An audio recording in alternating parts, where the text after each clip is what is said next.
Presiding officer, Mayor Dean Vonderhyde. Absent. Councilmember John Schrader. Here. Councilmember Chad Leakin. Present. Councilmember Dave Hurst. Here. Councilmember Paul Lori. Present. Councilmember Kevin Manley. Here. Councilmember Nancy Eckerly. Here. Councilmember Phil Mundi. Present. City Attorney Renee Kabrick. Here. Clerk Treasurer Kirsten Knies here.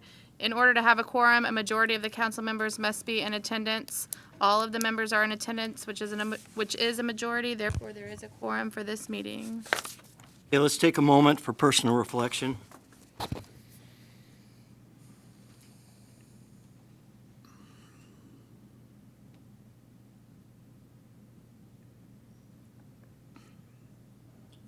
Okay, all those who are able, please stand for Pledge of Allegiance.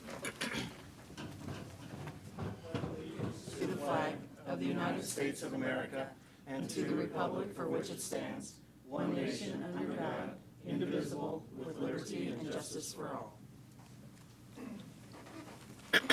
First up is approval of the minutes from our regular meeting, June 22nd, 2023. Do I have a motion to approve the minutes as presented? I will make such motion. Paul I'll second that motion. and Nancy, all in favor, signify by saying aye. Aye. Okay.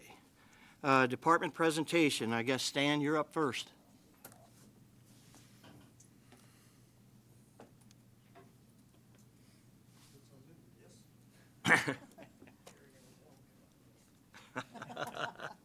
It's new. It's just new this year. Just a little update. We will be putting in 30 more decorative poles. They will be on Jackson Street, Main Street, First Street, and then between 6th, 7th, 8th, and 9th between Main and Newton. That's what they want to put them in for, and we will be starting them after Strassenfest. We will be doing a lot of boring on the sidewalks. Hopefully we don't have to cut too much out if we don't hit anything. So we're just gonna cut a 2x2 hole and pop right up and pour them flush with the concrete. So we'll be starting on them. We do have 2 crews down here in the downtown project. It's been pretty hectic lately. They've been speeding up on us, but 2 crews are keeping up. We had an issue with the courthouse. We had a jackhammer, been there all week, jackhammering concrete out from the old. Years ago, they put concrete over all the pipe, and the concrete's too high for what they want, so we've been jackhammering all week so far. We got today and tomorrow yet, too. We got a crew that works, one of the crews here also works out at Buffalo Trace, a driving range. We've been keeping up with that pretty good. We're in the process, we've been working out at Country Club Estates for the last 2 years. We bored in pipe, put a bunch of boxes in, because we won't want to trim trees anymore, so we're going to put it underground. The problem is the wire, it's 50-some thousand compared to 150 now, and taking 40 weeks to get it. So as soon as we get it, we're going to work on that and get that all accomplished. Dan, is that because of the cost or the unavailability of that wire? Unavailability. We can actually get wire tomorrow, but it's copper, and it's 152,000. We're going to use aluminum, it's only 52,000. So we thought we can wait, offset that 100,000. We don't think it's worth that big a rush to do it. So that's why we're going to hold off whenever it gets here. Now, we got it ordered in 40 weeks. That'll probably be midwinter when it gets here now. So.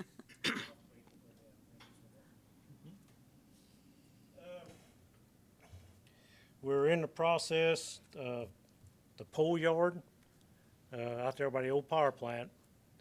Once that property is told where it's sold, then we have to move that down to street department. And I haven't heard anything yet when it's going to be sold, or I know they're working on it, so we'll have to be, whenever they get available, we'll get started. That's going to take a long time. The new AMI metering, we got 1,000 of them came in today, and I will pull 1 crew to help the meter department start installing them. We can get all 1,000 of them, probably take 2-3 weeks, and then we'll wait till the next 1,000 comes in, and we'll just keep on working on it. And since March, we hooked up 35 permanent services.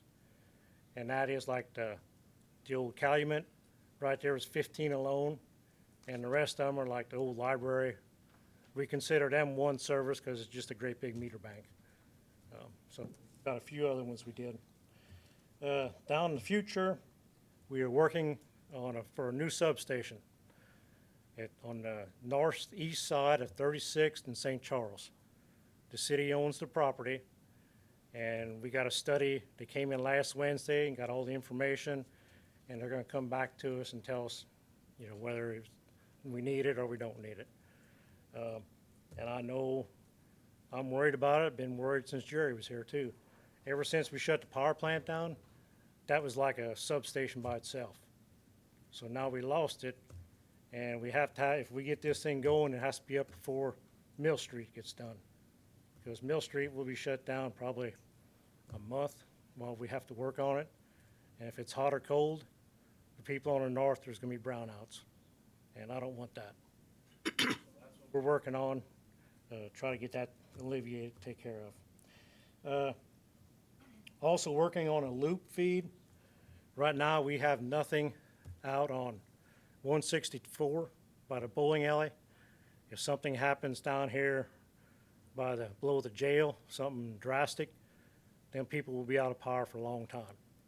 So we want to make a loop from Meridian Road up to 164, and that way we can backfeed stuff and get people back on, and then we'll deal with the problem where it's at. And we're also going to do that out by Legacy Living. As long as they keep building, we want to put a loop system out there too. We don't have anything. If something happens, somebody digs through the pipe, they'll be down in the water for a long time. So all that has to be pulled out, and you got to pull all new in. You're talking 5-6 hours, and I don't like that. I don't like people being out, and they don't like it either. So but that's just some of the things going on. So and hopefully our purple light issue. I did see a couple of them here. We got a few we got to change out. So keeping on working on them whenever we get calls. This winter we'll get a lot more because it stays light so long that people are in bed already before they know it. So that's about all we have right now. And you have any questions or anything? Anybody have any questions? Dan, how many employees do you have in the electric department? How many employees? 18 of us now. And they're all certified now? Just for everybody certified. We got 2 in the meter department, 3 in the substation, and then the rest are linemen. And then we got John in the office yet. So and all the linemen are certified as journeymen. We will try to get a few more. Because Joe's going to retire in probably 2 years, and Rick will be behind him. So we're going to move a few people around. One of the substation guys, he said he would take the metering department. So then we'll hire maybe another one take help in the meter, and a younger one helping the substation. Because right now we got 4 of us that could retire anytime. So we're gonna have to start getting some people, get them up to speed and take over. So that's about all I have now. Stan, I know the blue lights, we were getting those warranty replaced from the company as a Yeah. problem as we did. Are we sending those back? Are we disposing of We're those? What are disposing we- of them. Disposing of them? Okay. So if they don't want us to ship them back, they said just junk them. And I got a guy he's great with that. He marks them all. If you ever look up and see blue tape on them, that's the ones that we replaced already. So he's got them all marked, and if they have questions, they can come down and look at all the books and. Sure. We got maps and everything. Okay. Fantastic. Paying pretty good for us to replace them, so. And the light's free. We got plenty of photo controls if somebody wants one. Because they give us new photo controls and they don't want nothing back, so. Yep, sure. All righty. Thank you, Stan. Appreciate it. Thank you. Ed, you ready? I guess.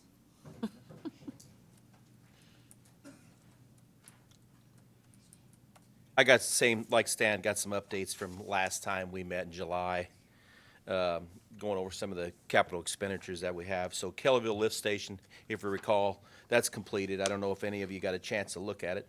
That was a real nice project, really. That building was very old, and it turned out great with very few bugs. We are under contract right now to replace our center piers on our secondary clarifiers, and we're going to get a new carriage assembly. This will be at around $1 million. Unfortunately, it's a lot of hurry up and wait for equipment. We're looking at probably beginning of next year till we get that complete. Bar screen's going to be able to be submersible. Like right now, when we have high flow, we have to shut it off, and a lot of the debris bypasses everything and gets the plant, where a lot of maintenance is involved. So that'll be submersible and be able to clean it on a regular basis when we do get high flow. Ed, is that something you've been saving for that? Yes, yeah, that's all in a rate, the rate study, and we plan on all that stuff. Yeah, Your capital expenditures are 5 years, right, that you go out? 5 to 10 years, we sure do. Yeah. Yep. On the rate study, it's 5, but we do make a list out for 10.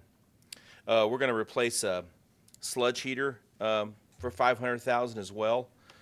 Right now, that's in the hands of Midwestern engineers. Are writing up the specs, and we should be bidding on that pretty soon. We continue on our SCADA upgrade. Again, SCADA is, what the operators look at for a monitoring standpoint. They monitor the plant and lift stations. We've done this this has been a 4-year process. Just a total new computer system, basically. And, we have 25 lift stations that we monitor. We actually monitor 4 lift stations in Ireland. We do Ireland's that we monitor, and that's all on our SCADA system. They're coming down here in mid-August, and that'll be complete, and that's was really needed and nice, and we'll be able to do some future things with it. We placed 2 generators. A couple of our generators were 30 years old already. We continue to line. A lot of times, like on my end, I get a lot of calls from, whenever we inspect people's homes, that's a costly thing for them to have to replace their lateral. And a lot of times I get this, well, what are we doing type thing. And we spend $230,000 every year. That's kind of our answer, that we line and fix our problems as well instead of looking for their problems. And I guess one of the big projects, which I've talked many times about, is cleaning our larger lines. We're actually done with that now. So we weren't capable of cleaning our big lines. We could only clean 8 and 10 and 12 inch with the equipment that we have. So we were able to start this 5 years ago, and we started on the outskirts of town, worked our way to the plant, and we cleaned 15, 18. We have 21 inch, 24 inch, 30 inch, and then 48 inch line coming into the plant. And that's all completed. It's almost embarrassing to say, but like 48 inch line, the guys had said that's probably one of the dirtiest things they've ever seen. It's been like that for 70 years of buildup. So that's something we're going to get on a schedule here, maybe every 10 years, and have somebody clean them for us. And, that's probably going to add a lot of capacity, believe it or not, some of them pipes. So, and again, while they do this, they camera the lines. So we'll have to line some, I'm sure we're averting a disaster by finding some of these problems now and being able to line them now. Some of you recall when we had a line collapse down there by Subway or Shell or whatever it was, 21-inch line, been a few years ago. But anyway, that's our hope, is to line some of these, and they grade them for us and tell us which ones really need it now. And then, as some of you heard this morning, North Side Sewer Project, that was not funded by SRF. We didn't, our projects that was the Hayesville, Portersville with the county, and us on the north side, we put in an application as well, and they're only funding the top 6 projects. We ranked 11th. County was not ranked, but they just, I'm not sure why that is exactly. I don't know if any of us really know exactly why. I know Renee, and she set up a meeting with an SRF gentleman coming up. We'll talk to him and see what we can do, what's our options moving forward. But I know we'll put in for funding again here at the end of March in 2024. That's an annual thing? I'm not sure. Yes. Is it? Okay. So hopefully next year we get funded. I think somehow it will. We just got to get, this, see where we go with that. That's some of that. Let's see here. What else do I got?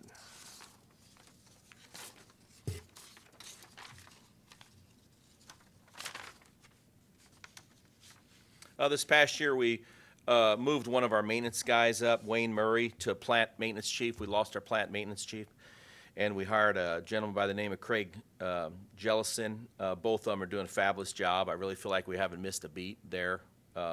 That's quite important. I mean, we have a lot of equipment. They do a great job. Wanted to say that. One of the challenges moving forward is, you've guys heard this before, but operations they're all getting older, ready to retire. Bill Bonifer, Rick Armstrong, Mike Wagner. I mean, it's the whole operating crew. And, finding people for them is a big worry of mine. We've been kind of calling other plants, seeing what they do. We may have to change hours. We may have to do a little more automation. That's going to be a challenge coming up, finding somebody to work the weekends and the nights and things like that. So that's something. When is that potentially going to take place? Well, Phil Bonifer here, he talked like in a year he'll be retired within a year, and he's got some tough hours. And the rest I see within 2-3 years, a couple more. And again, that's operations. Them are the tough hours.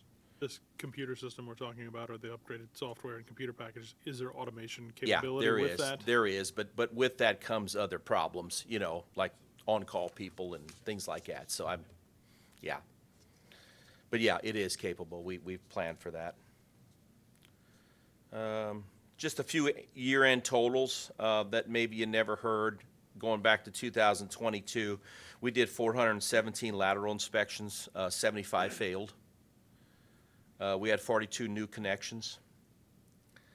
Again, don't forget we apply all our sludge to farm fields, where a lot of wastewater plants actually take it to the landfill. That's a big savings for us. We treated 950 million gallons in 2022, and we had 43 inches of rain. And that's all I have. Any questions? 50 is about as most as we've ever treated in a year? What's that? Yeah. No, that's pretty standard. Yeah. It's the capacity and it's stayed pretty. Last 12 years has really stayed. Yeah. And you talked about the laterals and doing liners for your. Yeah. Does the city allow a liner or anything as opposed to having to replace the lateral? I looked into it one time, and I know there was a plumber that looked into it, but I think it cost more. And the reason why it costs more is because they really line the line now with their most of them can push 4-inch PVC through a 6-inch clay, and they use that with their backhoe and then connect it on both ends. So in a way, it is a liner versus the lining me and you were talking about, and that it's just more expensive. They can do it, but it's just more expensive, so they don't. Yeah, Ned, how many employees do you have? 20. 20 total, including me. Ed, you said there were 75 failed laterals last Yeah. year? Mm-hmm. How does that compare on average? Normally, it's about 40%, so that was a lot less. It just depends on, when you go and inspect like what homes, if they got PVC, most of the time they pass versus a clay line. And what prompts those lateral inspections? Ownership, change of ownership. Yeah, change of ownership. They have to have the new line, Have to. PVC or whatever. They don't have to have PVC. If the clay passes, it'll pass. Yeah, it can pass. It can pass. Yeah, it sure can. Yeah. We watch for roots and mineral deposits, and yeah, we've had clay pipes pass before. Anything else? All right, thank you, Ed. Thank you. Next up, Sedora presentation, which is the designated outdoor refreshment areas, and our summer interns, if you would, come up to the podium and tell us your name.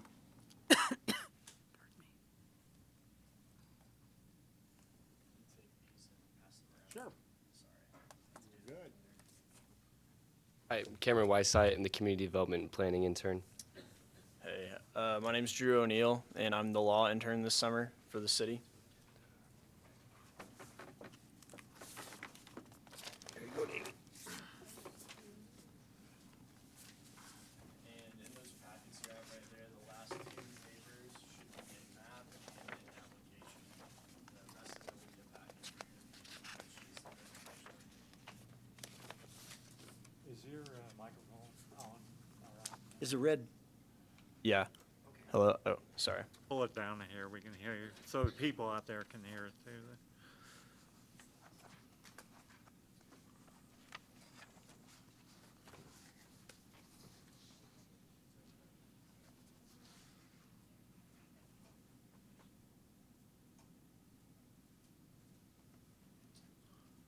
All right, so what we're here to talk to you guys about today is a proposed idea. It's called a DORA, short for Designated Outdoor Refreshment Area. And this project is one that me and Cameron have been working on most of the summer so far.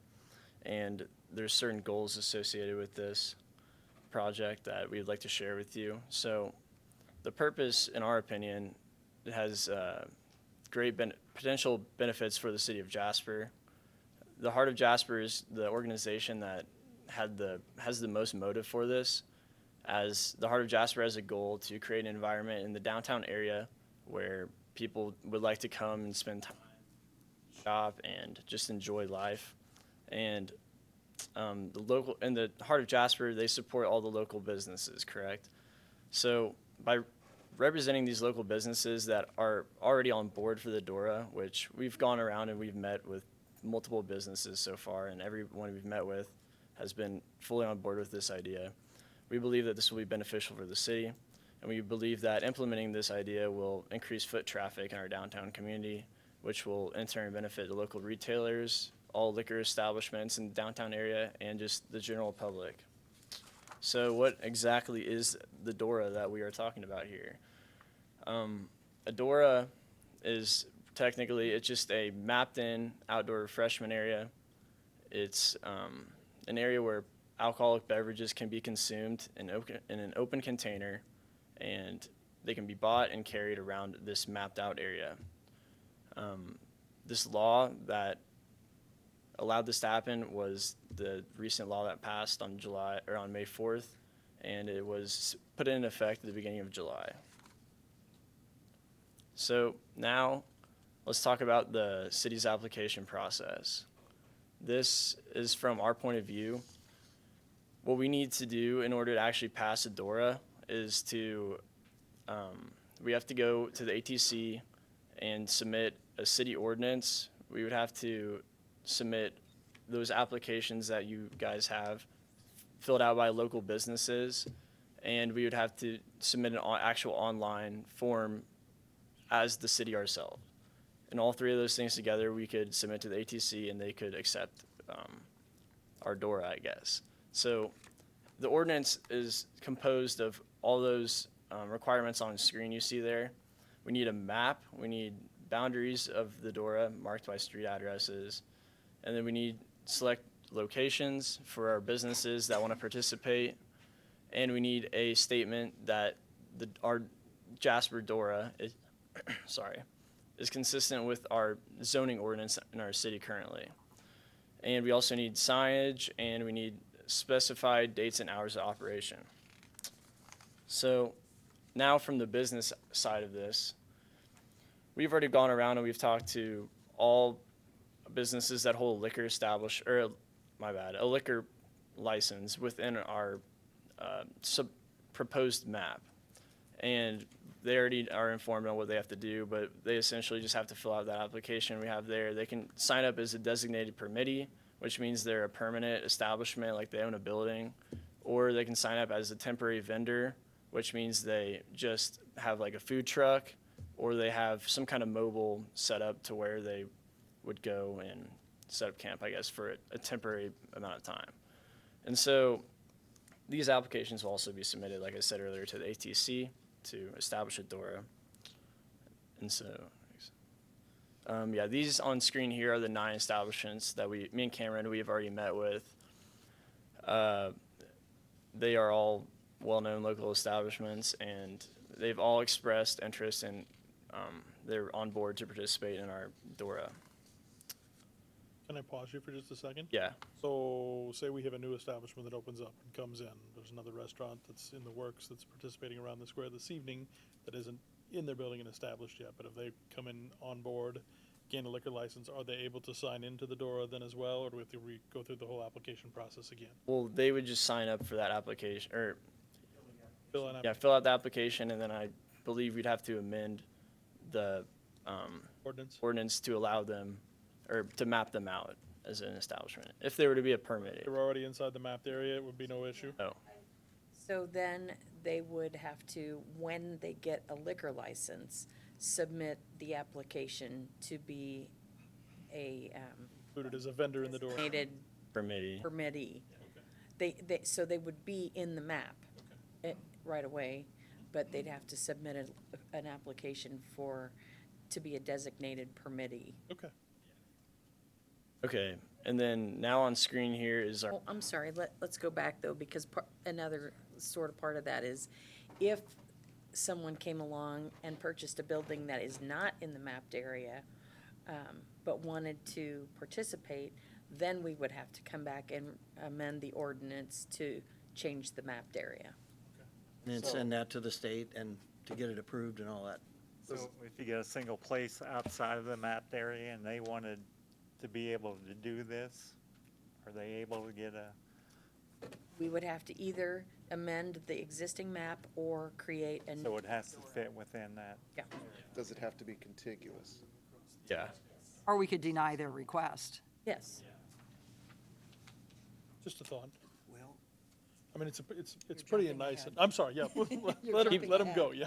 Keep in mind, though, you guys, we're open to hearing any of your questions or concerns, and that's kind of the point of us coming in front of you. Sure. So, on screen here, this is our proposed map that we've come up with. It cuts out all residential area. That was kind of a hard task, believe it or not. For a while, we had the map a lot bigger than it is on screen today, and it stretched north. It went out west more, and south. But now we settled on this.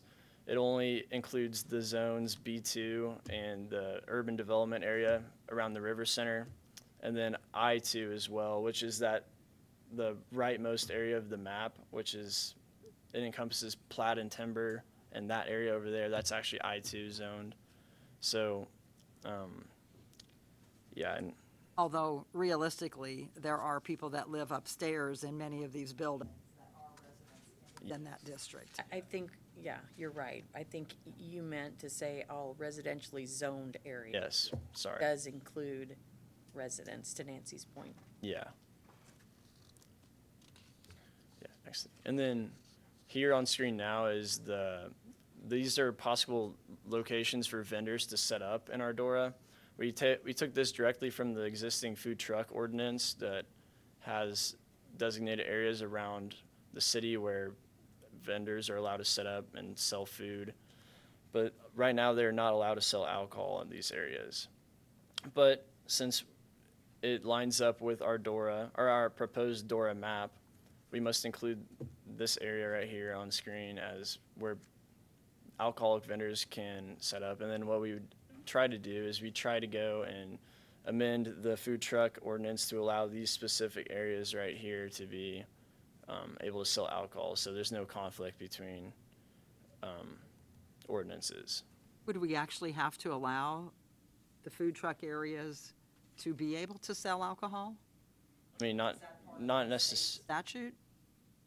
It's our city, our food truck ordinance doesn't let the food trucks in those areas sell, or actually any of the permitted areas for food trucks. You can't sell alcohol. there, Correct. so we'd have to amend just these that are inside our boundaries to allow the sell alcohol. But no, Nancy, we don't have to allow vendors, temporary vendors in the DORA. We could just exclude that from our DORA. Only requirement is that a DORA has one designated permittee. So if we wanted to, you Oh. could technically have only one area that sells alcohol in the entire district, or one set establishment, one permanent area. Okay. And now on screen, these are some operating rules that we've proposed. We propose that the hours of the district stay active from 10 a.m. to 12 a.m. So this means that outside of those hours, the DORA is non-existent, so the rules don't apply. But during these hours, all laws associated with the DORA are active. And then, as you see on the screen, social district beverages, they can only be consumed in our designated cup that we come up with. They can only be consumed in the area, and they're only usable one time, so they're a disposable cup. And then on screen here, we have it listed as optional language for you guys to choose, I guess, whether or not we want to require people to dispose of cups before entering another participating bar or restaurant. Originally, we had thought that this was going to limit liability, but it may, in some people's opinion, it may defeat the purpose of being able to walk freely in the area. So that should just be up for optional language. And then a person may not consume beverages inside the area that were purchased outside of the area is our last rule. Yeah. So if somebody goes outside of the district area, what happens then? I mean, are they arrested for? The rule is if you break one of those rules, you should receive a Class C infraction, is what the law states. But we have to discuss with the police department exactly how we're going to get that enforced still at this moment. But the police department is informed on this proposed idea, and they're all right with it. We just have to have further discussion to figure out how the enforcement's going to work exactly. So it'd be a fine or something like that? Or Fine there. yeah, misdemeanor, depending on. Because I asked it this morning at the department head meeting. So if someone lives upstairs of Siebert's, for example, takes their own beer or whatever and goes sit by the fire pit, that is not allowed in this DORA. They would have had to have got that alcoholic beverage from one of those listed on that list. Because it's public property at that point. To me, that's a downside of this. And I see people outside of this area with it myself too, but again, I don't know, we'll have to see how it goes then. For example, walking to Snaps. Yeah. Because they're not in the district. Take like the Strassenfest, how many people take off with their beer down the street if they get it outside of the beer garden there, So currently, there is no open carry restriction. So if you live anywhere and you have a beer from your refrigerator and you walk outside and walk down the street or go to the park or do whatever, that's legal. The reason that I think most people think it's not is because based on the alcohol licenses that local bars and restaurants have, they are not allowed to let people leave with an open container. It's not that it's not allowed outside, it's that they can't let them purchase it. And this changes that. That's right. And we're not reinventing the wheel here. My wife and I were in Owensboro last fall, happened to go down for dinner one night and ran into not even a Friday after 5. We were on a Saturday night, and they had an event going on down there, and you bought a cup from whichever little local bar you went to. We were able to walk out. They had music bands set up on the street, a couple different ones, and we were probably in a 6-block area in there, but each of the bars and restaurants that we went into all had the same cup.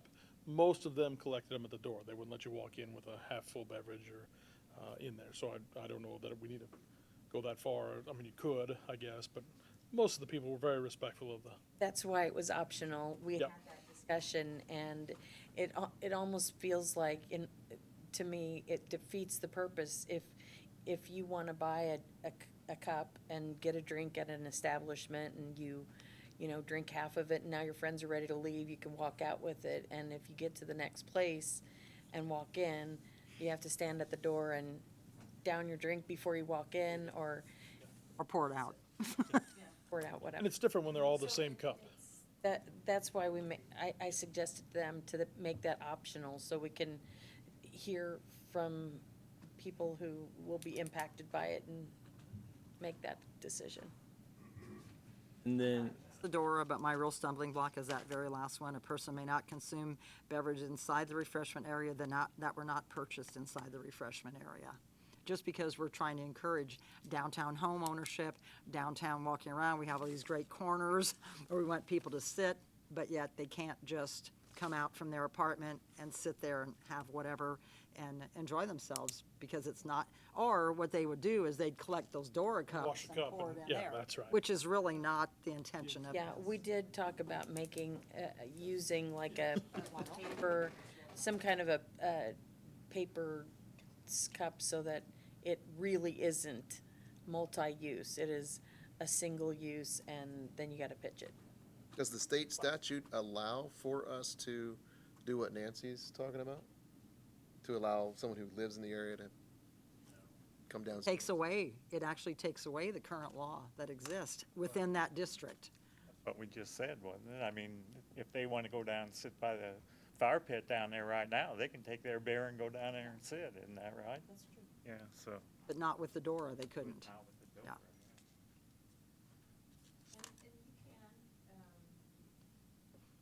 Like they've talked about using hours that are straight across the board, 7 days a week, 10 to 12. You could say Thursdays beginning at 5 until Sundays at noon, or, whatever that would look like, so that it is only in effect a certain period of time. And I don't know if you mentioned this, but some places put it in, but it's only for special events. So, it would only be in effect if we have a festival or, whatever. Those are all things to be determined. I guess I'm kind of, I must be missing the whole point of this thing, because this doesn't make any sense to me, but, the alcohol that you purchased anyway, you're probably gonna buy it at a local retailer anyway. What difference to make where you bought it from? What advantage is this? What are we promoting here? Just the certain locations, but again, if they bought a beer here, you took away a beer sale from, the liquor store, correct? yeah, it's mainly to promote the downtown business is what it is, or the area in the district. It's Prohibiting me from having a beer, taking the beer down, like if I lived close to the downtown area and I wanna walk down to the downtown area, which is now perfectly legal for me to carry it down there, but I can't do that anymore. correct.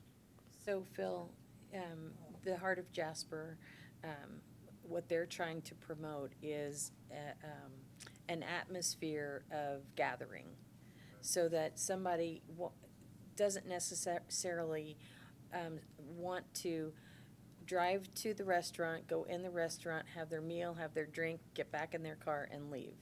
They can go to the restaurant, and while they're waiting for their table, they can grab a beer and go walk around and look at the windows and window shop. Or once they're done with dinner, they can take their drink and walk around and go shopping. Or if a group of people want to go to multiple bars, they can go to one and spend some time and then walk around and go to the next one. True, but they would have to either consume it or pour it out before they go into the other restaurant. Well, that's by our choice. That doesn't have to be that way. I guess the second point is, I would personally rather see it just on weekends or something like that. To prohibit you all week long, in my eyes, doesn't make sense. Or just events. Yeah, or just It was events. There were events. You know, I think that it would Pardon me? promote Start that way. the downtown area. I like that part of it, don't get me wrong, but I think it's a little prohibitive of somebody, in my eyes. I think it's more of a roadblock unless I'm looking at it wrong. I need to think about this myself. Yeah, and I'm not disagreeing. This is a great starting point for discussion. Oh, and I appreciate your guys' hard work. I would say, though, that you don't see that very much. Now, you don't see people, walking around on the streets carrying their cooler or their beer from one place. We just don't see that. So I don't know it's gonna have that huge of an impact. You are certainly correct when you say, that if we put a door in place, somebody will not be able to walk out of their house and down the street with their drink in their hand that they got from their home. But I guess my question would be, do they really do that now? Now, granted, we're putting all these nice amenities in place because we want people to come downtown, but, you know,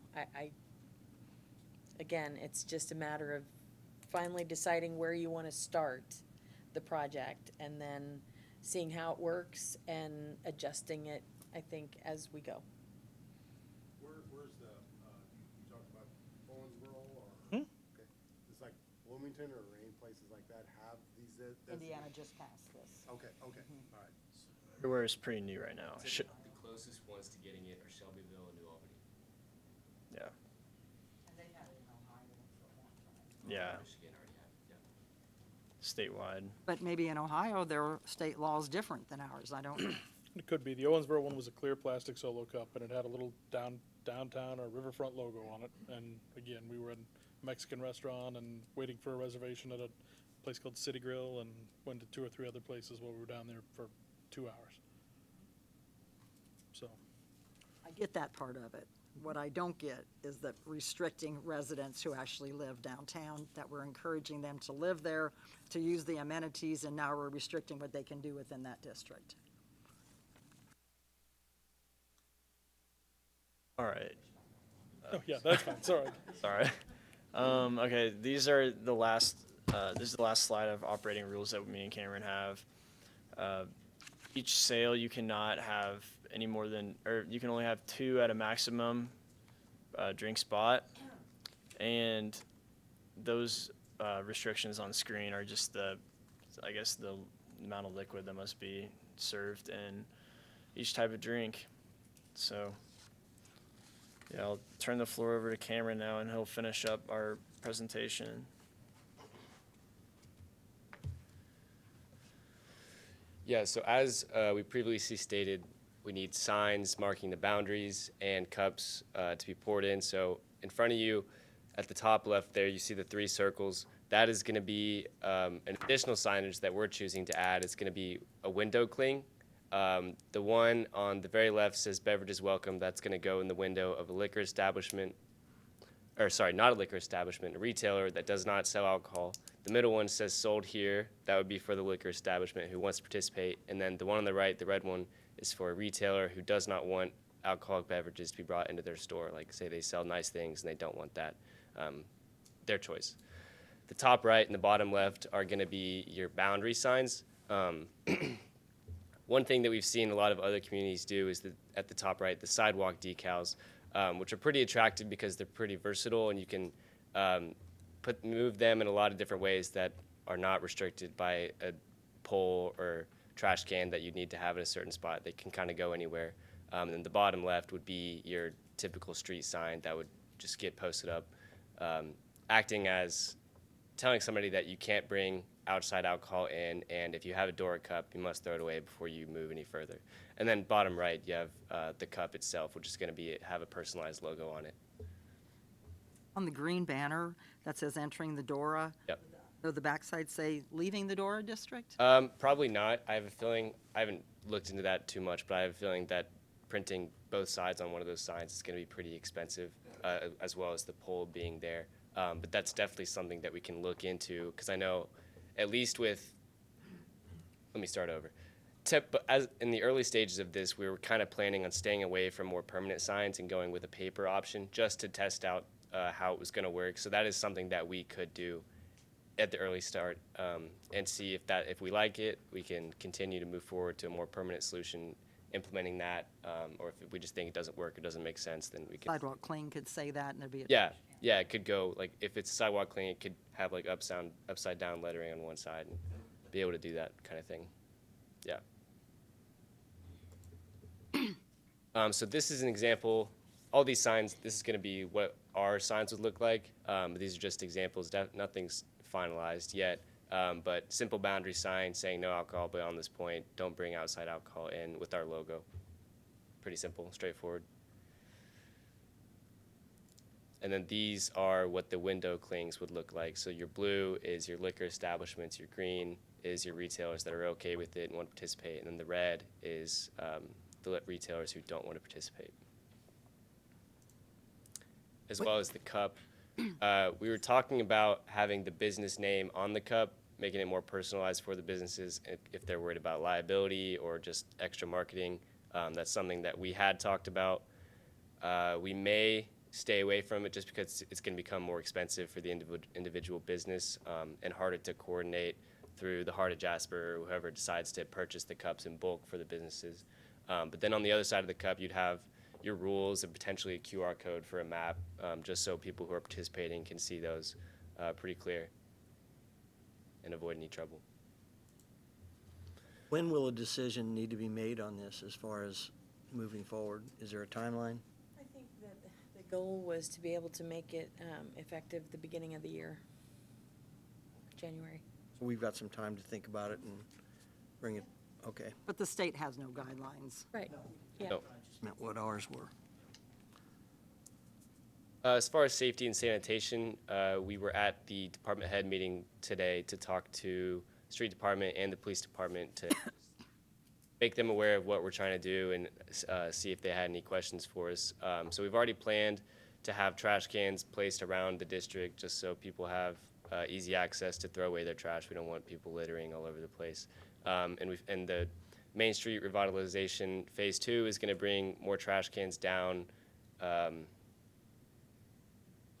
Main Street all the way down to 3rd Street and up to 9th Street. So that area in the square we pretty much covered. And then we had thought about taking the trash cans that are already there and moving them towards the areas of the district that we found were lacking, just to save money. And the river centers could very well stocked on trash cans, so not something to worry about there. But we talked to the street department about maybe arranging extra pickups after a weekend or after holidays, times when you would expect the social district to be more active. And they said that that was something that they could take care of. We just need to coordinate exactly what day, which can be done in the early stages when we see like if that's something that needs to be done or if it only needs to happen once a week. And then as far as police, we talked to them today. They're not anticipating, and a lot of other communities haven't indicated an increased need of a police presence or an increased crime. So they're not anticipating a need to patrol the area too heavily, but still need further discussion with them to get a real plan going for the ordinance. And then the city of Troy, Ohio, created a survey and sent it out to 40 or so doors within the state of Ohio. 25 of them returned that questionnaire. And then I reached out to the city of Troy to ask for the raw data from those communities so I could compare our outlook with similar sized communities. So I have summarized some of these for you. And this is kind of to start a broad question from all 40 about the policing. So 25 communities indicated no increase in crime, and 21 stated that there was no increased need of a police presence. So just along the lines of we're not anticipating that to be a big problem. So this is the size of our door and the population of those communities. Sizes in acreage. We are on the far right, so we're matching up pretty well with the other ones. I say as far as averages go, Defiance is much bigger than anybody else. But population, we're pretty much the same as all those. I want to say the biggest one there is around 21,000, and the lowest one is probably 13. So not too big of a difference there. These are our hours. We'd be sitting with the 10 to 12. We'd be sitting at 14 hours a day. Chillicothe goes for 24 hours every single day. So people have definitely done this, and as I've seen from that survey, there was a question about would you change anything about like your door or your social district, and most of the communities have said that if they were to change anything, which a lot of them didn't, they made it permanent or they expanded the boundaries or they expanded the hours. Nobody is really saying that we cut back on anything. I know one said they cut the boundary back because they were close to a church that had like AA meetings, but outside of that, everybody was saying if they made changes, they were expanding. Do you think that if we did go forward with this and we did it just to start off with on events only, would that be considered? Would you guys consider that as an option? Yeah, I mean, I think we need to dabble, if we do it, we need to see it happen and on a smaller yeah, basis. and that's definitely been done before, so. Like tonight, there's shop and sip. Yeah, tonight Yeah. would be a perfect night. Things like that, which is what, I mean, Kate Schwank was excited about this. Oh, yeah. She was excited about this because that's something that they could do and get around the need to do mocktails or whatever they were doing. Could make it effective every Wednesday. I mean, just as an example, if, you know, whatever, that part of it is totally up to us locally. Because I'm with Nancy on that. I don't want to see us restricting our people that live downtown. I just, because we've been working on that for many years, and we want them to come down and sit in the swings and fire pit and everything. So we don't want them to feel that we're restricting them. And I've been involved in this a little bit. So explain about how there can be more than one DORA. You're just talking about this DORA. Yeah. So per the state legislation, you can have up to 7 in one city. This would just be one. So say we implemented this and it turned out really well, and we wanted to do another at the Southgate Shopping Center or anywhere else downtown where we have lots of like business activity. This could potentially just be the one. I know a lot of cities, like bigger cities obviously, in Ohio have multiple DORAs throughout the one city, or the suburbs have DORAs. So it's definitely something that can be expanded. This doesn't have to be the only one, if we like it. And Kate said this morning, they just can't overlap the boundaries. Yeah. There'd be two separate doors. So you'd have to, if you want to go from one to the other, you'd have to throw away your cup from the one, go to the other and get a new cup, because you can't leave the boundaries. Anything else? Yeah, we got a couple more here. This is just your impact on sanitation and your economic impact. I will say that one of the communities, Sharonville, had only released their DORA within a couple months after doing this survey, so they were just too early to tell for them. But no impact on sanitation for the most part, as well as a very positive impact economically. And from Defiance, which was established in the summer of 2019, they said that they didn't personally do an impact study, but one bar did, and he said that his cost per ticket was up 30% the month the DORA was introduced, and then the next month the cost per ticket was up 42%. So he saw that that he was making more money because of it. And what I also noted is that not only are the liquor establishments like excited about this, but the regular retailers are also seeing a lot more foot traffic and business activity in their stores because of the DORA that they implemented. In that survey, what does it mean on the cost per ticket? That would be, And his receipts. yeah, his receipts. Oh, okay. So before it would be this price, and then 30% higher on the month it was introduced. And then how would you describe the attitude towards DORA among your business community? This was pretty standard across all 25 that returned the survey.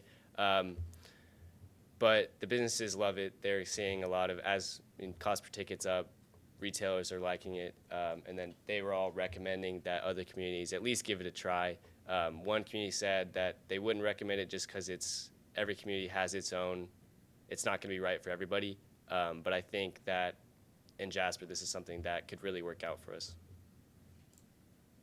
And that's it. We asked a few questions as we were going. Does anybody else Yeah. have any more questions? You've done an outstanding job. Yeah, you Thank have. Yeah. Time. Yeah. Very, very thorough. I think this back map explains it. If Yeah. you did this, you can see a lot better. Okay, we good? So I encourage you guys to send any of your comments to these guys. They'll be here for another 3 weeks, yeah. 2 or 3 weeks. I don't know how we could do the research, but to Nancy's point about the people that live down here, is there any way we could talk to some of them to see what if we could get their feedback and if they're really, they don't see a problem with this, then I think it'd be great.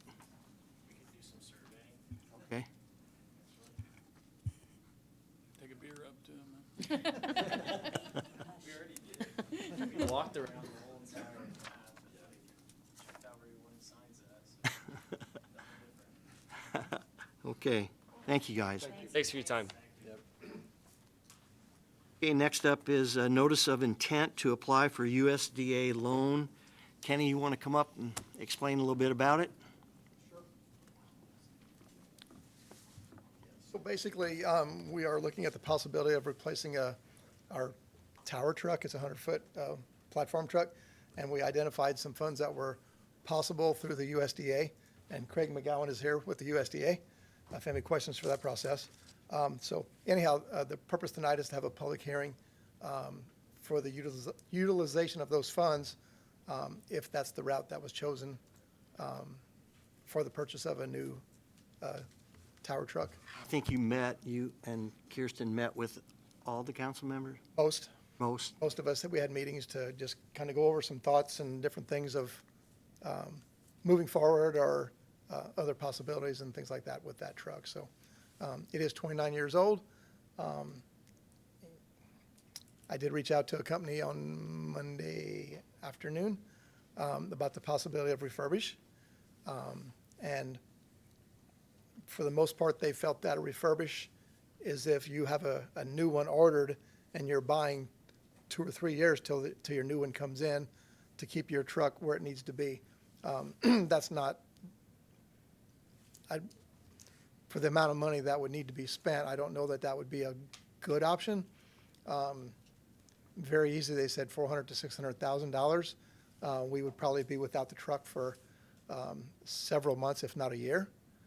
It would have to be taken to their facility. They would dismantle, like take the ladder off the top, look at the gear that spins and all those things. You know, they look at what needs refurbished, whether it's hydraulics and improved lighting system. The pump would have to be gone through, the engine, so forth. So, and then they keep talking paint, which if you stop down and look at our truck, I don't really think it needs paint. I think it looks really, really good for a truck that's 30 years or 29 years old this year. It looks really good. We did open bids at the last Board of Public Works meeting. The 3 companies that submitted bids, the lowest was $1,799,000 to the highest was $1,881,000. So the guys here with me are part of the group that's going through this truck. It's Mike Stewart, Wayne Murray, and Brad Hoaxang, and I didn't know they came along in case there was questions about a process, how to move forward. I don't understand like some of the mechanics of the fire truck like they may with hydraulics and so forth, so they are here as well. So it's just a tough decision of the funding portion, of course, is how do we move forward and what is the right answer. And if we look to refurbish, what would that buy you? And that's our question. If you want to buy 4 to 6 years, that's a lot more money than trying to buy 2 years of additional time to keep that truck. So the next morning I sent 8 pictures to them of what we have today. They talked about what about new seating and all those things, you know, so the seats are 29 years old. I mean, you can imagine it's not like a new vehicle, but it's not bad for a fire truck that we own. So it's actually in pretty good shape on one aspect, but it does show age. And Kenny, I'm not saying that would be the route I'd want to go. I'm just asking that question, when you bring up the refurbish option. Do you not feel that if we spent $400,000 refurbishing it, are we looking at, couldn't we possibly look at 15, 20 years of additional usage on it? And I know that means at that point, it's a 40-year-old truck. So. I really, the day that truck does not meet ISO ratings, our ratings could increase insurance costs. So I don't know that we could depend on that truck to get us by through that many years of service. And the 3 quotes we opened, the first one was 600 days. The one was a delivery in December of 25, and the third one was a December of 26. So you're looking at a long build time, you know, to receive a truck. So. And to my previous question then, so you're saying that this is a 5 to 10 year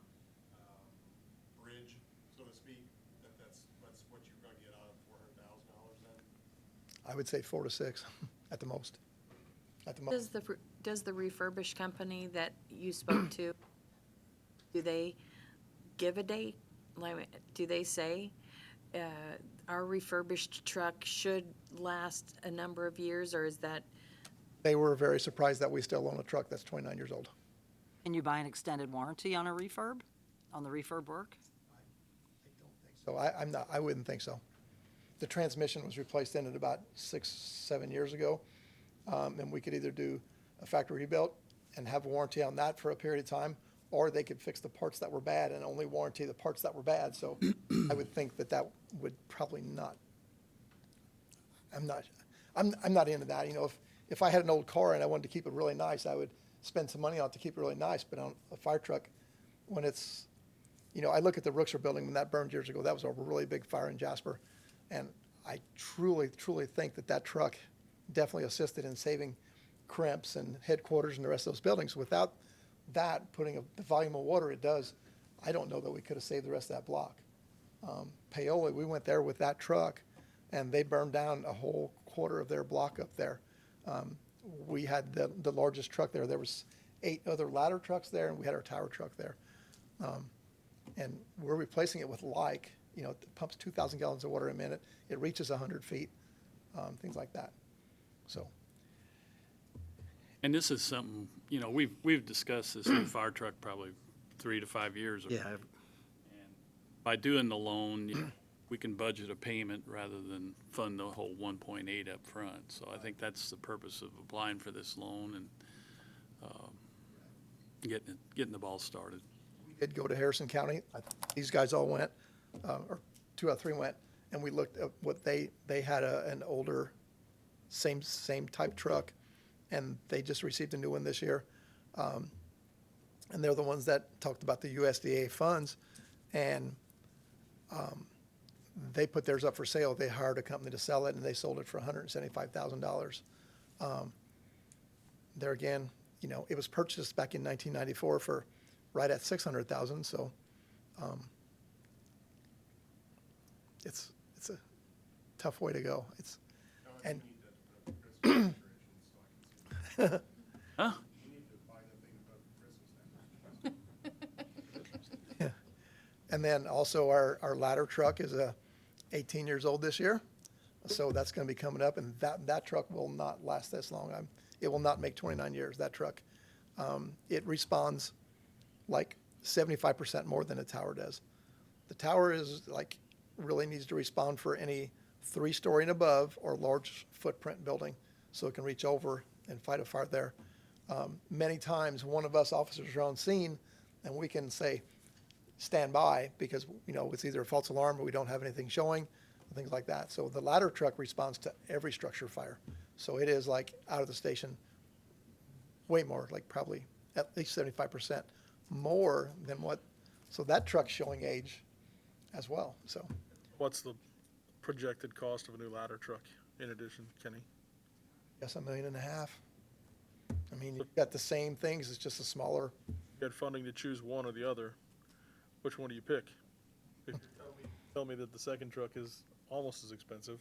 Yeah. It's not gonna last like this one's doing. I'm afraid without a tower truck, that ISO rating would not be where it's at today, and I would hate to lose. Well, we have a tower truck today. If your Right. truck's gonna go down before, Correct. $300,000 difference. That's another discussion. That brings another element into what we need to talk Sure. about, I think. Yeah, Where are we at on the life expectancy of that other truck? probably about 25 years or so. That's about 7 years. 6 or 7 years. 7 years. We'll have to do that one. Yeah. And our newest pumper's 2 years old already. So it's just a continual process of, so. Like, you know, the pitfalls, everything's tripled, you know, so. Sure. 600 originally, now it's 1.8. 3 years ago, we bought the new air packs, and they were $6,200 a piece. We bought 32 of them. Now they're $8,000 a piece today. So how would you do this? Would you apply for the loan first and then order the truck? Or are you gonna order the truck and then apply for the loan? Well, I think tonight, the purpose for tonight would be to have a public hearing to utilize the funds. And then at that point in time, if we needed them, they're available. And if we do not need those for some reason, then we would not. Am I correct, Craig? So as part of the application process, a requirement is having a public hearing to allow public comment on the intention to apply for this loan. So tonight's decision, there is no decision tonight. Tonight is your opportunity to hear information from Kenny, but then we need to open a public hearing and let anybody that's here to comment on our application for this loan to come up and comment. Okay, And Jane did, this was published in the newspaper, and Jane took care of that for us, and that's published, and copies of all this are all kept so that we can follow all the correct steps. I don't have a problem with the process of applying for this loan. I guess I'm just a little disappointed that 29 years ago, we didn't start a process for replacing this truck with some kind of a fundraiser, because you knew it was going to wear out. Probably 29 years ago, you thought it was going to wear out. Sure. And so the same thing with the tower truck, and then there's the next truck and the next truck. So, I mean, they don't just replace themselves, and I don't think we have enough money in a kitty somewhere to pay for these. So that's just disappointing to me, that Right. old format of raising money in some form was not used. Right. Well, back when Ed Ecker was the city controller, the fund was set up when property taxes were paid, and every year those are paid, $75,000 to $80,000 is set aside for a new truck. Well, back then, every 5 years, there was enough money to order a new truck. That percentage has still stayed the same, and after 9/11, the federal government threw like money at all these fire departments and, for public safety, and therefore the prices have increased where they have. So what Ed had set up many, many years ago, bought a new fire truck. On the paperwork, we have our 89 truck that we still own today was $104,000. So as you can see, that was a pumper, and our last pumper was like right at 600,000. So you can see how the cost has gone up, but that percentage, the property tax money has stayed the same. And we are collecting, the cum cap equipment fund is about $75,000 to $80,000 a year. So we will, by the time the truck is actually finished, we project we could collect around $600,000 towards that loan, or towards a different truck. However, I mean, we will have some funds available. And Kenny and I did talk about asking for some fundraising donations towards it. And also, I did have a meeting with the Community Foundation, and they had some ideas for possibly the second truck, getting some donations for that. So that is something that we are looking into. We're also trying to establish an asset management plan that would help with what you're talking about, Nancy. I've got to believe because of the insurance savings with that rating, that some of these big corporations in there would say, you know what, if you don't have that type of equipment, our insurance would go up substantially, or an amount anyway, that we would be willing to give you that amount anyway. On that vehicle, just makes sense to do that.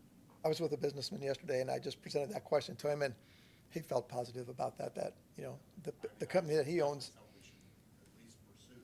right. Kenny, am I recalling correctly that 29 years ago, was it 500,000 that was contributed or from private donations on this? Private donations, I think, is around 400,000. Yep. That's probably close to $1 million in today's dollars. So, I mean, if this is a very generous community, if that would just, I think we'd be remiss if we don't, like what Phil is saying, if we don't solicit that. I think that's the plan. Yeah. Okay, let's, I'm going to open a public hearing. Does anybody have anything that they would like to bring up or say? Seeing no comment, Kevin, I'll make a motion to close the public hearing. Okay, have a motion from Paul, Second. second from John. All in favor? Aye. Okay, All right, thank you all, appreciate your time. thank you. Thank you. So are we going to apply for that then? I think we would start the process. Start the application process. For the process to be started. Craig, did you want to talk anything about the USDA loan and the process that, could you just kind of elaborate on the loan and how that would work?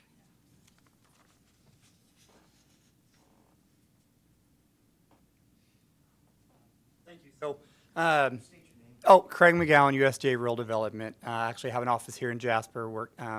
So we have 7 offices across the state. One of them just happens to be here. Like Kenny said, we worked with a neighboring county, Harrison County. Kenny got their name from them, so he came to see me to ask. USDA funds small communities across the state, across the nation from different offices. Jasper would be qualified due to the population to apply for this loan. It is a loan. We do use a bond, so it will be a bond process. State statute allows you to negotiate straight with the federal government, so you don't have to go through the typical process of bonding. Renee and I have talked about a process on how to do that, and I'll let her explain more about that if you have any questions. We can go up to 15 or 20 years on this loan, depending on what you guys feel comfortable in your budget to allow. This 29 years. 29 years. It's going to last a long time, but we also want to give you time to be able to own it without making payments too. So yeah, we can do a little bit. We can look at that. Like I said, we allow time. If we do the loan obligation, this allows you time to get the truck to you without making payments. We don't close on anything until the truck's available. So you go ahead and apply. We get an obligation. The government puts the money aside for your project, says City of Jasper, here it is. Then you can order the truck. If it takes 2 years to come in, that's 2 years of putting money aside, 2 years of no payments, 2 years to let that truck get built, and then come to you, and then we finalize the paperwork. So gives you some time to get out there without having to make payment without a truck you can enjoy. Craig, Could it be 3 years, like the one truck was a 3? You could. Yep. Yeah. You have up to 5 years to close the loan. if I'm not mistaken, the money that we set aside in that time period then could be applied toward the purchase of the truck so that we would only have to bond the actual amount that is needed to purchase the vehicle. That's correct. If you're able to put some money aside during the time and you decide that that's how you want your money to be spent, then you're more than welcome to close on a lower loan, which would be a lower payment, obviously. Right now, we do have interest rates locked in at this quarter. I think it's around 3.625. You can obligate at that amount. That locks it in. That's a known quantity for here for 5 years. If for some reason interest rates change by the time your truck is here, we'll ask you if you want the lower rate, and you can have that. It'll never go above what we lock in. It can only get better. Yeah, most people do. It's kind of a nice little thing. What's the max amount that could be borrowed? Whatever you guys can afford. We don't really have a maximum amount. We have a, we all make sure we don't want to put somebody with something they can't take over, but we don't really talk in the maximums amounts. So if I can. Yep. Initially, when this started, Harrison County had qualified for some funds they have in grant money. Mhm. So Jasper, of course, doesn't qualify for the grant portion, but it qualifies for the loan portion. So Yep. that's what triggered all this. And I will also tell you the grant that they actually got was a short-term grant out of the art money, and so it went away. So we don't even have that money available. One other thing I want to talk about on the loan, there is no prepayment penalty. So you take a smaller loan, or you get 5 years down the road and you've got some other sources of income that you didn't especially think about at the beginning, you can use that money and pay that off without penalty. All you got to pay is the outstanding interest. Here's a, it's 1.8, and if we use half of that possible 600, we'll look at a 1.5. You're looking at about 132,000 annual payment. Maybe we can get the businesses to support that annual payment, or we can find a way to support 132,000. I think. That's based on 20. 15. Good. That was my thought too, was the shorter term the better. So if we order the truck today and 2 years from now, it's still gonna be the same price that we took it out today? Yeah. I mean, The price is, locked. Bids price reopen- of the truck. Bids reopen, have a 45-day window in there. One company only went for 30 days, but there could be an extension on that. So if we would award bid within at that timeline, they will hold that price. John, your scenario had us saving half that amount of money we have. In other words, you're only putting half of it down to the truck. I like that because that starts us on the next truck then if we, a good kickstart on there. So I hate to start all over again on something like that. Thoughts, I don't know how everybody else feels on that, but. Any other questions? Okay, thanks, Kenny, thank you. Thank you. Thank you. Okay, we're getting into the ordinances now. Ordinance number 2023-15.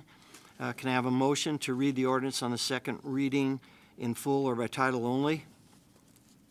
Make a motion to read by title only. Paul? Second, Dave, all in favor? Aye. Okay. Renee, would you read the ordinance?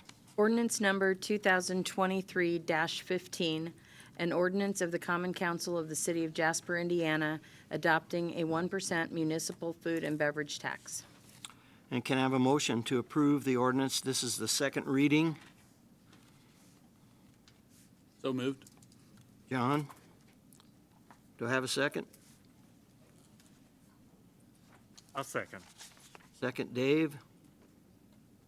All in favor? Oh, wait, let's have a discussion. Discussion first. Anybody have anything?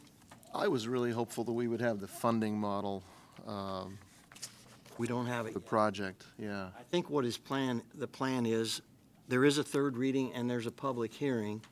And I told the mayor that I wanted to see the financing before we would, to see exactly for the wellness center, before we would go through the third reading and vote on this. That was my discussion with him. And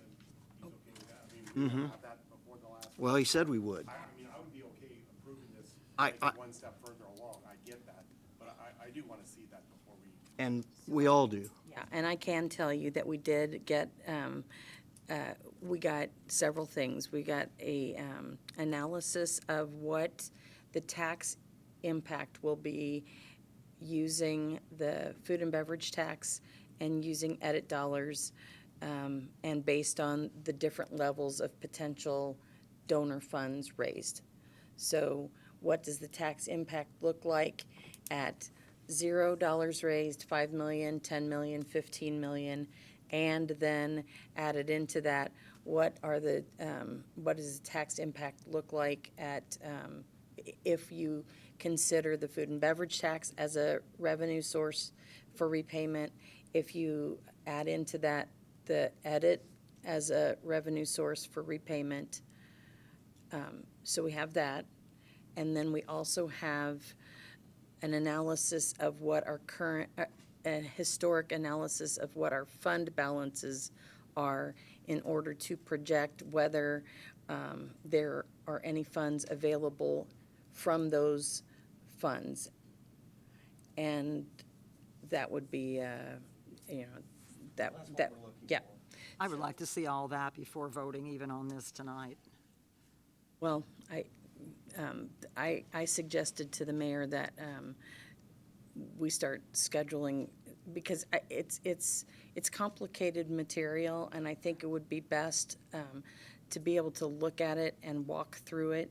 So I think his plan would be to do that with you before the public hearing. And before the third reading. Yes. What if, to Nancy's point, what if it was decided we table this reading? Does the special meeting on the 7th then become the second reading? Or must there be a second reading before the public comment? I think the special meeting, there wasn't any readings anyway. It was just the public hearing. That's right. Okay. It was simply a public hearing. Do we have time between now and then to, be in some meetings and look over all these finances and get a handle and understand all of them? Wouldn't be asked to make any decision at the public hearing. Then, after this, Third reading. That's when the decision's made. if you were concerned. Yeah. Is there an emergency that if this goes another month, that, there's, No, honestly, we were trying to, it was timed out this way because we wanted to make it effective January 1st, so that it was a logical starting date.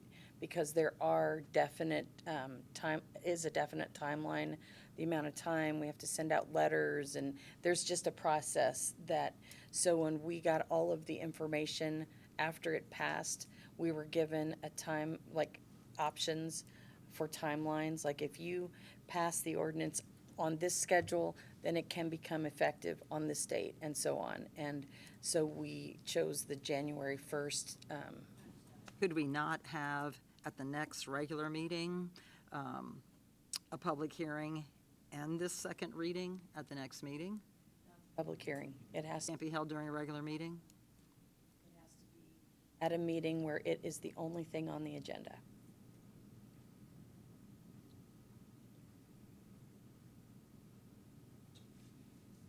I have a motion from John and a second from Dave. Do we call for a, let's call for a vote. All in favor signify by saying aye. Aye. Aye, and, well, never mind, we'll talk about it afterwards. 1, 2, Aye. who are the nays? Nay. 2 nays, so it does carry. Motion carries. I'm okay with it, because I want to make sure, as long as we get it for the third reading. We're gonna, Yeah, Yep.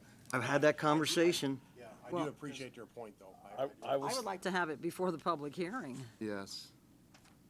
yeah, I don't want to go to a public hearing without seeing numbers in my hand. I will make sure that that happens. On a tangent there,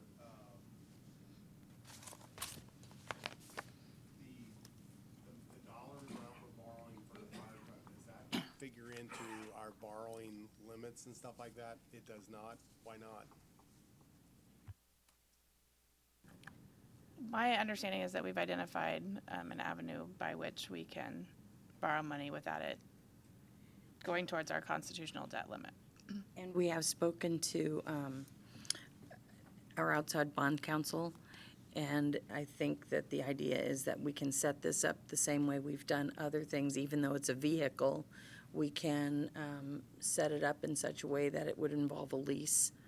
And so, again, that as, by definition, under the Indiana code is not, does not go against our constitutional debt limit.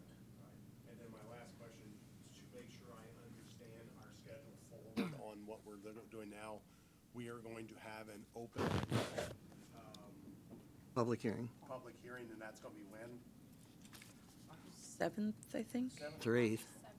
Is it 7th? Okay. Oh, it might be on the, On a Monday. It says at 8 on the agenda, but it's actually at 5:30. August 7th, 5:30.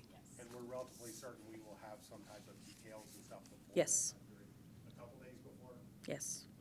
Well, do we have time to have these meetings, though, with the mayor and Kirsten and you, whoever? I mean, I'd like to understand it more in depth instead of just getting a stack of papers that are a whole lot of numbers. Yes. Not a lot of time between now and then to schedule all those. Right. Kirsten, did you say on the 7th it's actually 5:30, not? At 5:30, not 8. It is.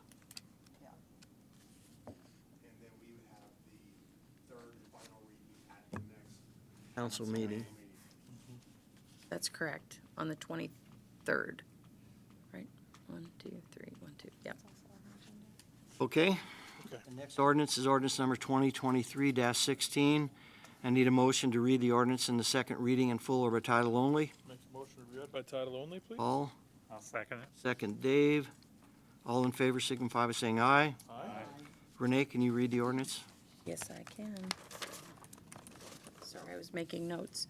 Ordinance number 2023-16, an ordinance of the Common Council of the City of Jasper, Indiana, establishing a food and beverage tax receipts fund. Can I have a motion to approve the ordinance on the second reading? I'll make said motion. Paul, I'll second it. Dave, discussion. Any discussion? Making the motion to follow along with the one we did in front. We have to have a place to put the money if we Right. do it. We'll have all these conversations again before the third reading and with financial information in hand. All in favor signify by saying aye. Aye. Thank you. Okay. Ordinance number 2023-17 is an ordinance for one reading only procedure. And I ask for a motion to consider the ordinance for one reading only. So moved. Uh, I'll second. And Bill. All in favor signify by saying aye. Aye. 100%? Okay. Ask for a motion to have the ordinance read in full or by title only. Make the motion to be read by title only, please. All. I'll second. Chad, second. All in favor signify by saying aye. Renee, can you read the ordinance, please? Sir. On title only. Ordinance number 2023-17, an ordinance appropriating additional money for the city of Jasper, Indiana for the remainder of the fiscal year ending December 31st, 2023. Kirsten, would you want to explain any of the, We are asking for an additional appropriation to move funds for for the Mill Street Improvement Project, which is an extension from 30 to 36th Street. It is a project that we are completing with NDOT. It's an 80-20. However, we are responsible for all the preliminary engineering. The project is not going to take place until 2028, but the preliminary engineering will take place this year, and it's 486 and some change. So we're asking to appropriate the funds from our edit funds to the Mill Street Improvement Project. And then the second appropriation on the list is for the redevelopment TIF Central Area Fund. We have a bill to pay from Hafer for the outdoor pool project out of the contractual services line there, and we need to make sure we have that money in there to pay the bill. It says on the agenda, it's available for public hearing. Are we supposed to be doing that before we do the? Yes, we do have to have a public hearing. do we do it before No, you can do it. this first and then the public hearing? Right? That's fine. So before you pass, Right. She's read it. Now we'll have the public hearing and then we'll. And am I thinking right, this was a community crossings piece? Is that part of that grant that we did with NDOT on Mill Street? oh, not community crossings. No. It Dewey's with community, I'm sorry, yeah. Yeah. called, The redevelopment, that's the The redevelopment is for the outdoor pool, but he's talking about the Mill Street project. It's not a community crossings grant. It just, Upgrade with the state. yes, a project with NDOT. yeah, I'm sorry, I can't remember the name of the grant, but it is, But it was a grant, yes, that's what I was thinking. Any other questions? Open the public hearing. Do we have any comments from anyone? Have a motion. Seeing nobody wanting to make any comment, I will make a motion to close the public hearing. Paul, I'll second that. Go ahead, Chad. second, and Nancy. All in favor, signify by saying aye. Aye. Okay, ask for a motion to pass and adopt ordinance 2023-17. So moved. Chad, motion. Have a second. I'll second. Second, Phil. Discussion? Any further discussion? We do the grant side, the pool contractual services, that came through RDC. John, Phil, you guys were good with that, is that right? Yeah, the outdoor, Outdoor, all okay. yeah, yeah.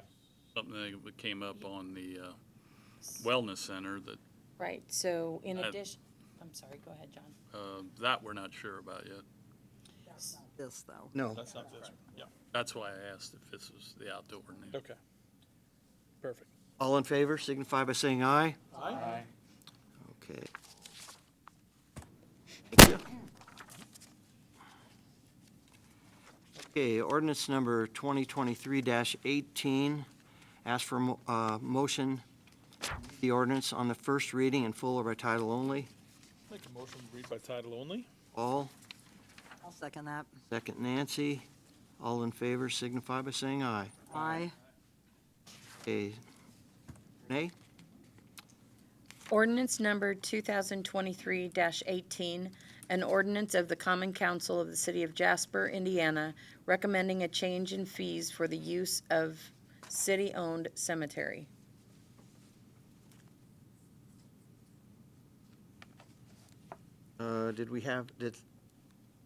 any other further information on it? I read it. It's basically changing some fees. Right, so the city owns the Enlow Cemetery, and we operate that and maintain it. And relatively recently, this year, became necessary to enlist the services of an outside firm so that we can use an electronic database and software and have a software services agreement to maintain all of that information. And that firm will also, on the front end, or is, going into the cemetery and mapping and making sure that we have accurate information going forward. Oops, sorry. So that, of course, increases our cost, as well as just general costs going up over time. I think Lisa told me earlier that the last time that these fees were increased was 2005. So this is just trying to bring our fees closer to what the actual cost is of maintaining.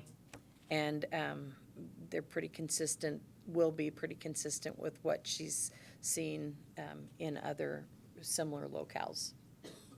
Okay. I ask for motion to approve the ordinance on the first reading. I'll make that motion. Nancy, I'll second. second Dave, all in favor? Oh, discussion. Anybody have any further questions The on other it? part of this is if someone has to get buried, basically, because they don't have any money, some other entity, like the Department of Family and Children, would pay $300 for that, not Is there any number of spots that are actually left there, like, or is it, we can bury them wherever we want up there? Lisa's in charge. Lisa, we did just acquire in the last 5 years a part of property that's adjacent to it, so we do have room to grow. Is that- So I would say currently there's probably about 40 spots left, but then that's not into the addition of that was just given to us by an anonymous donor. But kind of back to the fees, I do want to mention that we don't have any kind of maintenance fee. So that's kind of a big part of it too, along with our mapping system that we're getting ready to release. I actually just got the link today, so we should be able to release that soon. But I did do some research on area places, and we're still a lot less expensive than what the other area is. So for example, Fairview is $11.50 a plot, but they add an additional $875. So their one-time maintenance fee is a cost of a plot for one person. So I feel like we're still, I don't want to charge a lot, but we need maintenance fees, and there's a lot of maintenance and stuff going on up there too. So it was just, and honestly, I started about 8 years ago, and they started talking about it then, and I'm just like, okay, now that we've implementing all this other stuff, I think it's time to. Lisa, about how many interments per year do we have there? It varies. I mean, it's really, I don't even know what to tell you for that number. So if we want to talk about like the pauper burials, we really don't have many. There's usually like a church that will donate the money to pay for the funeral. I didn't even know we had the lower cost until Renee asked me, because I've never had it come to my attention for somebody that needed payment. But I would say probably it goes in spurts. I sell maybe average 3 a month, but I don't know if that's even a legit number. You know what I mean? It's That could- all. That could fill us up in a year. That good. I mean, really, it's just, I can't really tell you a number. I mean, I'd have to go back and look, but there's no rhyme or reason, obviously, because We recently purchased that other property on the other side of the fence. Didn't the city purchase that piece of property? it was donated. Donated. To us. Yeah. So, yeah. And then Lisa, maybe Renee. Better said, get her but plot. What did the 800, what was it? And now it's 800, and then what was the 300? I can't remember. So it was 460. Well, it's currently 460 and currently 200. So, and there is a map on our Facebook, or not Facebook, on our city website. If you just type in Enlow Cemetery, the map will pop up and it's current. So you'll see the extra or the plots that are in there. If it's a recently sold one, it'll just say sold, but there are names and dates with So if we want to buy one, we call you. Yep. We gotta get that. Yep. Me and Kurt take care of the cemetery. So if anybody has questions, they better hurry. Is that like a Better do it quick. I'll just say that. No. Doesn't get extra pay for doing that. No.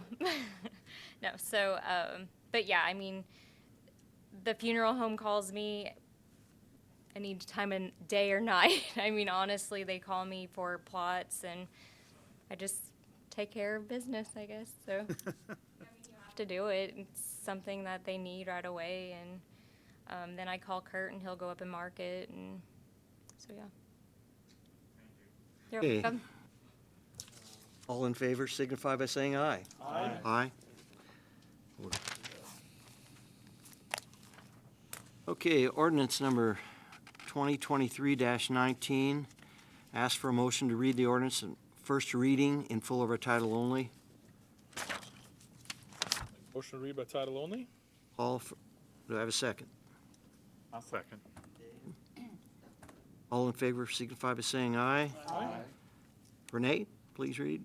Ordinance number 2023-19, an ordinance of the Common Council of the City of Jasper, Indiana, recommending 2-hour parking along a city-owned street. Okay, ask for a motion to approve the ordinance on the first reading.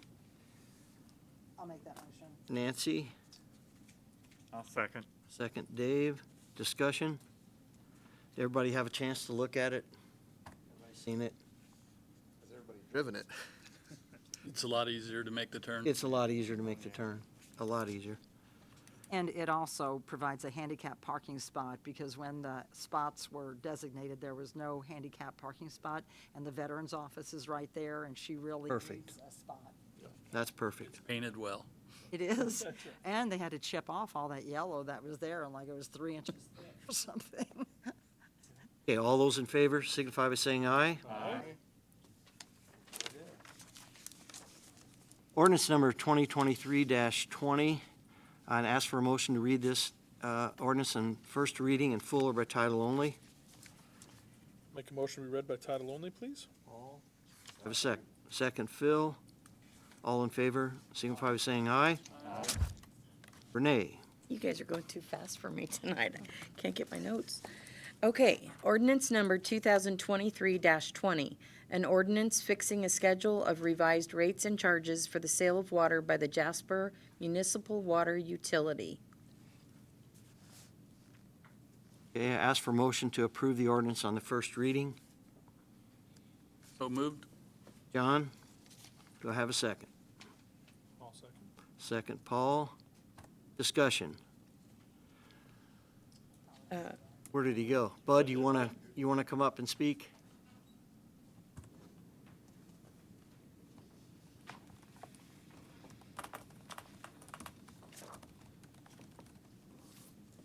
Good evening, everybody. Evening, Bud. The last rate study we had was in February of 2019, or the last time the rates were looked at. So we had another study done by Baker and Tilley. What they do is they look at kind of last year and look at our revenue versus what our expenditures or costs have been, and come up with a number that projects what kind of rates we need, or how we need to adjust the rates to kind of cover what our current expenses are to make enough revenue to pay for them. And they also threw in like a 3% inflation factor to help carry these rates over for the next few years. That's what was done in their study, and that came up to about a 7% increase. One of the issues that has occurred over the last couple of years is our cash funds and our depreciation fund and our operating and maintenance fund, which is those are our two cash funds, has been dwindling to the point where it's almost going negative. Some of that is due to the kind of large water projects we've had over the last few years, and we are aggressively trying to stay ahead of the street department in a lot of areas to upgrade our lines before they pave. And we've just had a number of projects, and plus even if we do them ourselves, the price of the pipe has gone up quite a bit. Inflation has taken its toll on those funds. So it was recommended by of course, Baker and Tilly looks at our cash funds, and they recommended possibly adding $50,000 to $100,000 a year to the revenue requirements to help replenish those funds and get them back where their recommended values are supposed to be. So when we had our committee meeting on July 7th, we talked about those, and we decided, well, let's do that. We need to replenish those funds. So we added additional amount to the revenue that we need, so that affected the rates. And then we also looked at what they put in, a 3% inflation factor, and we felt like, just basically that's not what it is right now. Right now it's more like 4 or 5%. So we discussed what it would mean to increase that to 4% inflation factor. And by doing that, it went from a 7% increase to almost 10%, 9%. What that meant to the ratepayers, it meant, instead of going from approximately $2.74 per month increase for a typical residential ratepayer to $3.84 a month. So that's less than $4 a month increase. And I think I've sent you some charts too. We also do comparisons with the other utilities, comparable utilities. And by increasing the amount, we were kind of in the lower end of the range to begin with. And by increasing it to the $4 or less than $4, we didn't even pass anybody. We still are in the lower end of the range. So, oh, about 9? Well, 8. They put ours, the original and our present and our proposed. And So good. so right now it's at $38.64, and it'll go up to $42.48 for that comparison of a. But I'm curious, I'm pretty impressed with that. I mean, it didn't look like we moved at all with that proposed increase. But do you have any idea to what you would attribute? Was it Washington and Patoka? Why they're so much lower? A lot of it is just timing. When are they going to do their next rate study? Maybe it's been 4 or 5 years.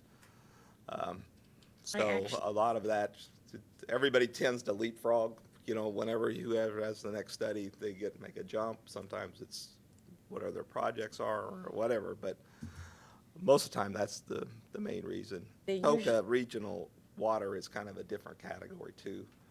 They usually tell us that, and I forgot to ask. I thought about it during the water committee meeting, but a lot of times when Baker Tilly is going through that chart at the end that shows those things, they'll say just what Bud said. They haven't had a rate. It hasn't had their rate increased for, several years, and so they're due for a rate study.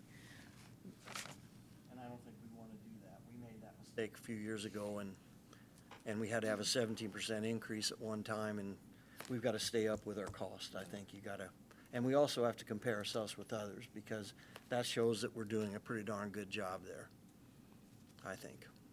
Is it not feasible though to, as opposed to going like 5, 6 years and then a 10% increase, can you go? Well, they're 3. Wasn't it 3 or how many years was it? 4. We went 4 this year. 19, so it's 4 years, yeah, okay.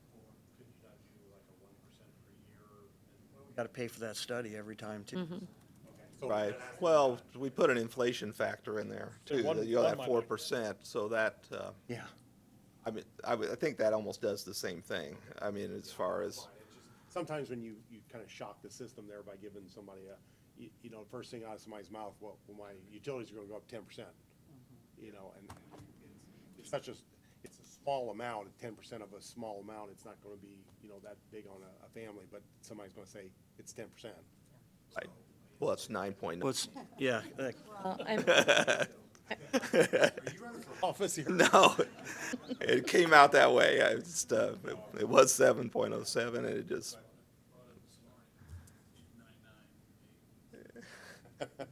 So by putting that 4% inflation factor on there, you think that should keep that rate bringing in enough funds so we can actually start building up that pot of the 50,000 a year? Is that? well, no, that, actually, that 100,000 was included in the rates as like, that's a potential project. So I'm hoping that, that gets ahead of our expending that we need to do and that we can start, you know, that's extra cash that can be going back to, we can build those funds up because, we had the right levels in both of those funds 3 or 4 years ago, or whatever. right. It's just the inflation and everything that's gone up and all the work that's been going on, and the fund went down, and they said we need to build it back up, so we gotta, And I'm sure you're no different than what Stan said earlier with wire on there. You know, your copper wire was 152,000, aluminum's 50. Right, plastic pipe, it's gone up. It's actually leveled off a little bit now, so it's, there for a while, it was triple what it was used to be, and now it's double. okay, any other questions? Sounds good to me. Okay, call for a vote, all in favor, please signify by saying aye. Aye. Okay, we're good there. Thanks, Bud. Okay, ordinance number 2023-21, ask for a motion to read the ordinance on the first reading in full or by title only. Move that we read it by title only. Chad, A second. Dave, second. All in favor, signify by saying aye. Aye. Renee? yes, I'm passing down, since we sent this out on Friday, I met with, or talked to Kale and to Kirsten about the language in the ordinance. So, as you may know, the kind of impetus for this is legislation that just passed in this last session that allows now for communities to advance pay certain expenses where we could not do that before, or had to get special permission to do it before. So if you look at the red line version that you just received, I'm sorry, I didn't finish what I was saying. So I reached out to AIM and asked AIM if they had put together a template for this kind of language, because presumably many communities will be passing similar ordinances, and they did have it. And so what you received last week was that template. Before I had the opportunity to discuss it with Kirsten and Kale. So I was a little bit concerned with the meal expenses. And so I reached out to Kale and asked his thoughts, and he felt like it was an unnecessary provision due to the fact that we now have credit cards at the city that we send with employees when they travel and have to spend the night and buy meals, and that it's really not necessary for us to advance pay those meal expenses for employees. So Call that out. I did take that out. Now, if you feel like it should be included, we can keep it in, but that was the first change. And then, Regard to that, in another ordinance, do we have an amount that they're allowed per diem? We do. yes, we do. And then later in section, now it's called section 5, based on conversation with Kirsten, again, we felt like maybe this shouldn't be a regular occurrence, this prepayment, but should be saved for exceptional circumstances when it's absolutely required because a vendor must have money in advance, maybe to pre-order, or, you know, just, I know that the arts department has some performers that demand being paid an advance payment. So the idea with the language that you see that's been added is that the department head would need to go to whatever board they answer to, and get advanced permission from that board to ask for or submit a prepayment request, and then then it could be used. I think those are good improvements. No, I agree. I am curious on the the other elsewhere ordinance that deals with the amount that employees are allowed to use on that credit card. Is it that specific? I mean, does it match up with these amounts or Yes. different? Yes, It it does match up. matches. And I just want to reiterate that I was concerned with it. I was also concerned, I don't want it to become just standard process that we pay deposits to people. I think it should be an exception. And I like the approval of the board, of their board that the department head reports to. Any other questions? Okay, I'd ask for a motion to approve the ordinance on the first reading. So moved. Paul I'll second that. and Nancy. As amended. Yes, as amended. Nancy, as amended. Any further discussion? All in favor signify by saying aye. Aye. Okay, just the last thing on the agenda is the special meeting is set for August 7th, 2023 at 5:30. We had a correction there, if it's on there, 5:30. And then next regular meeting, August 23rd, 5:30. Is that August 7th a special meeting or a public hearing? It is a public hearing. Public hearing, you probably should have said that. I think it was advertised as a special meeting to hold a public hearing. Okay. And then I have something, Kevin. You all had asked the last time if I would get some prices for this reach alert. I put a copy of this in all your boxes, so hopefully you've had time to read it. We can discuss it. At some point, I would like Ken, my contact with them, to possibly come and make a presentation. I think it'd be great. We could do it at one of these meetings. It'd probably be good at a council meeting because we're looking at funding to do this. So it's okay if I reach out to him and perhaps have him, I don't know, maybe September or October. That'd be great. I appreciate that. Thank you. And then one other thing, we got our new Welcome to Jasper books in, so. Right. Anyway, I wanted to share that with everyone. Thank you. Proud of it. They're hot off the press. With that, have a motion to adjourn. I'll make that motion. Dave I will second.